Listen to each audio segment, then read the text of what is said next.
کیا اسرائیل کے یہودی دجال کا انتظار کرتے ہیں؟ دجال ابھی کہاں ہے؟ روایت کیا کہتی ہے؟ دجال کو کون مارے گا؟ دجال سے بچنے کا طریقہ کیا ہے؟ دجال کا چہرہ حدیث میں کیسا بتایا گیا ہے؟ دجال کی سواری ایک گدھا ہوگا، ڈونکی۔ امام مہدی کے ظہور سے پہلے ایک بڑی نشانی یہ ہوگی، قسطنطنیہ پھر سے غیر مسلم کے قبضے میں چلے جائے گا۔ اس وقت اتنا شور ہوگا کہ لوگ پکار اٹھیں گے، دجال آ گیا۔ آج ہم اسی نشانی اور امام مہدی کے ظہور کے بارے میں بات کریں گے۔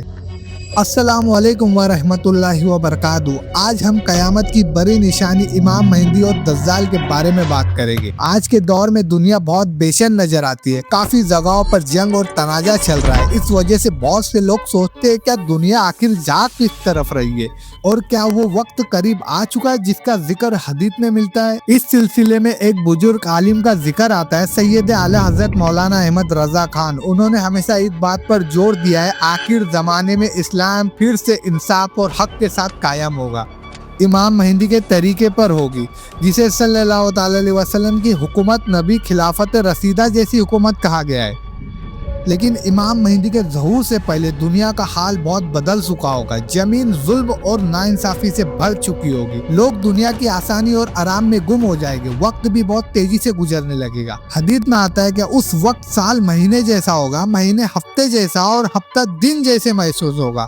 اس دور میں صرف مکہ اور مدینہ اسلام کا مضبوط مرکز رہے گا۔ بہت سے روحانی لوگ اور بزرگ وہاں جمع ہو گئے۔ پھر ایک دن رمضان کے مہینے میں کعبہ کے پاس ایک اہم واقعہ ہوگا۔ اس وقت امام مہدی کی عمر قریباً 40 سال ہوگی۔ روحانی لوگ انہیں پہچان لیں گے، ان سے بیعت کرنے کی درخواست کریں گے، لیکن امام مہدی پہلے اس ذمہ داری کو قبول کرنے سے انکار کرے گے۔ پھر ایک غیبی آواز سنائی دے گی، یہ اللہ کے خلیفہ مہدی ہے، ان کی بات سنو اور ان کی اطاعت کرو۔ اس کے بعد لوگ ان کے ہاتھ پر بیعت کریں گے، پھر ایک جماعت ان کے ساتھ سیریا کی طرف روانہ ہوگی۔ اس دوران لوگوں میں ایک افواہ پھیل جائے گی کہ دجال آ گیا، لیکن پہلے یہ خبر جھوٹی ہوگی، شیطان کا ولولہ ہوگا، بعد میں یہ حقیقی دجال کا ظہور ہوگا۔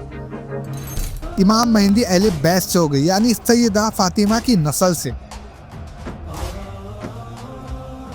ان کی شخصیت اور شکل کے بارے میں بھی روایت میں ملتا ہے، ان کی ناک پتلی اور بلند ہوگی، پیشانی روشن ہوگی اور رنگ عرب جیسا ہوگا۔ ان کے جسم پر ایک نشانی ہوگی، گال پہ تل جیسا، لیکن سب سے بڑی بات ان کا اخلاق اور کردار ہوگا۔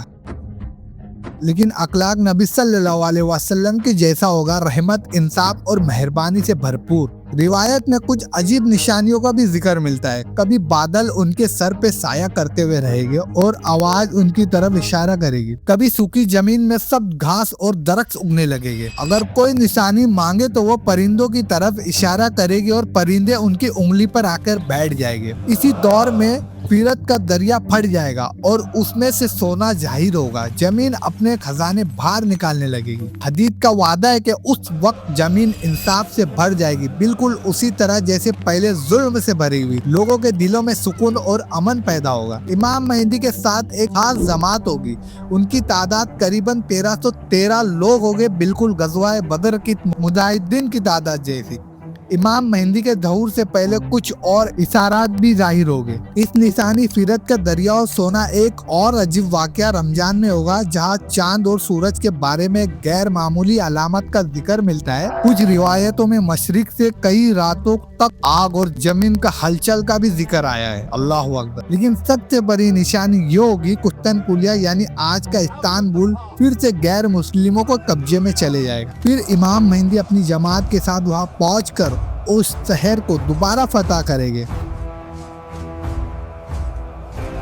یہ واقعہ آخر زمان کا ایک بڑا موڑ ہوگا۔ اس دوران پھر سے آواز اٹھے گی، دجال آ گیا۔ امام مہدی اپنے ساتھیوں کو لے کر سیریا کی طرف چلے آئے گے۔ پہلے یہ خبر جھوٹی ثابت ہوگی، لیکن کچھ وقت بعد حقیقی دجال ظاہر ہوگا اور پھر وہ جنگ شروع ہوگی جس کا ذکر حدیث میں ملتا ہے۔ دجال کو حضرت سلیمان علیہ السلام نے قید کیا تھا اور حدیث کے مطابق وہ مشرق کی طرف ہے۔ دجال کا فتنہ تمام فتنوں سے بڑا ہے اور یہ بہت خطرناک فتنہ ہے۔ اس کی شدت اور سنگینی کا اندازہ اس بات سے لگایا جا سکتا ہے کہ ہر نبی علیہ السلام نے اپنی امت کو دجال کے فتنوں سے ڈرایا ہے۔ قیامت کے سب سے بڑی نشانی میں سے ایک نشانی ظہور دجال ہے۔ لوگوں کے ذہن میں اکثر سوال پیدا ہوتے ہیں کہ دجال کون ہے، وہ کیسا ہوگا، کہاں ہے اور جب وہ ظاہر ہوگا تو کیا کرے گا؟ ہم نے امیج بنانے کی کوشش کی ہے، برائے کرم معاف کریے، ہم خالی ویور کو بتانا چاہتے ہیں کہ حدیث کے مطابق ایسا دکھتا ہوگا، لیکن یہ ایکچوئل نہیں ہے، اس کو حقیقت نہ ماننا۔ قرآن اور حدیث کی روشنی میں دجال کا فتنہ انسانی تاریخ کا سب سے بڑا فتنہ ہے۔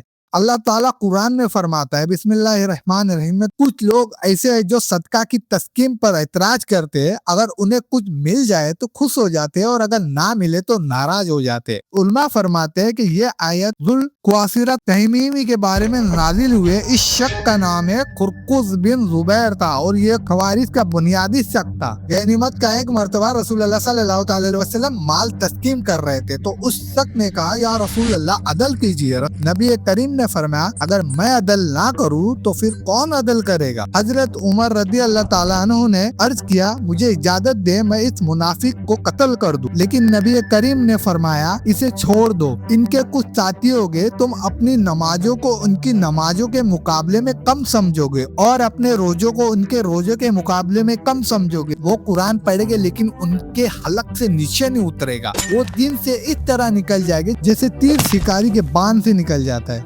یہ واقعہ اصل میں ایک بڑے فتنے کا مقدمہ بنا جو بعد میں مسلم امہ میں پھیل گیا۔ حضرت عثمان غنی رضی اللہ تعالیٰ عنہ اور حضرت علی رضی اللہ تعالیٰ عنہ کے دور میں جو باغی گروہ اسلامک ریاست کے خلاف کھڑے ہوئے وہ اصل میں خوارج تھے۔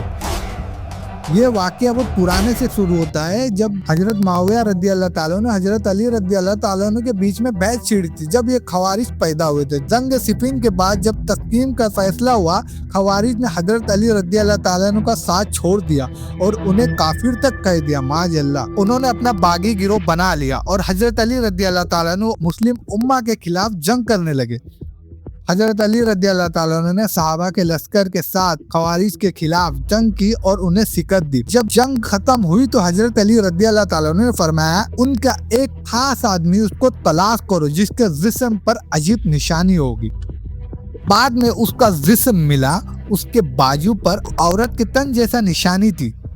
اس پر حضرت علی رضی اللہ تعالیٰ عنہ نے تکبیر کہی، یہ لوگ ختم نہیں ہوئے، ان میں سے کچھ ماؤں کے پیٹ میں ہے اور کچھ باپ کی پشت میں، جب ایک گروہ کم ہوگا تو دوبارہ پیدا ہو جائے گا، یہاں تک کہ ان کا آخری گروہ دجال کے ساتھ نکلے گا۔ دجال ابھی تک ظاہر نہیں ہوا، لیکن ایک صحابی ایسے ہیں جنہوں نے دجال کو دیکھا اور ان سے بات بھی کی۔ یہ راستہ کچھ عجیب لگ رہا ہے، پانی کا بہاؤ ہمیں کہیں اور لے جا رہا ہے، شاید ہم غلط سمت میں آ گئے ہیں۔ انہوں نے بیان کیا کہ وہ 30 آدمیوں کے ساتھ سمندری سفر پہ تھے۔ سمندر میں طوفان آیا اور وہ لوگ انجان جزیرہ پر پہنچ، وہاں انہیں ایک عجیب مخلوق دکھی جس کے جسم پر بہت زیادہ بال تھے۔ جسسا ہوں۔ جب وہ لوگ ان کے قریب گئے، ان سے بات چیت کی تو اس نے کہا، میں جساسا ہوں۔ اس نے کہا، ایک آدمی ایک جگہ بندھا ہوا ہے اور وہ تمہیں کچھ بتائے گا۔ ایک آدمی وہاں بندھا ہوا ہے، وہ تمہیں کچھ بتائے گا۔ جب وہ لوگ وہاں گئے تو انہوں نے دیکھا کہ ایک آدمی زنجیروں میں جکڑا ہوا ہے۔ اور تمہیں زنجیروں میں کیوں بندھا گیا ہے؟ تم کہاں سے آئے ہو؟ ہم شام سے آئے ہیں۔ عربوں میں جو نبی آئے ہیں ان کا کیا حال ہے؟ کیا لوگ ان کی بات مان رہے ہیں؟ لوگ ان پر ایمان لا رہے ہیں۔ کیا بیسان کے کھجور کے درخت ابھی بھی پھال دیتے ہیں؟ ہاں، ابھی بھی پھال دیتے ہیں۔ کیا تباریہ جھیل میں ابھی بھی پانی ہے؟ ہاں، اس میں ابھی بھی پانی ہے۔ یہ سب تمہیں کیسے پتا ہے؟ اور تم کون ہو؟ میں دجال ہوں، جلد مجھے رہا کر دیا جائے گا، پھر میں پوری دنیا میں پھروں گا۔ لیکن اس نے یہ بھی کہا کہ میں مکہ اور مدینہ میں داخل نہیں ہو سکوں گا۔ دجال نے بیسن اور تبریہ کا ہی ذکر کیوں کیا؟ ان دونوں جگہوں کا آخر زمانے سے کیا کنیکشن ہے؟ بیسن کے کھجور کے درخت، بیسن ایک پرانا علاقہ ہے جو آج کے وقت فلسطین اسرائیل کے قریب ہے۔ حدیث میں آتا ہے کہ دجال نے پوچھا،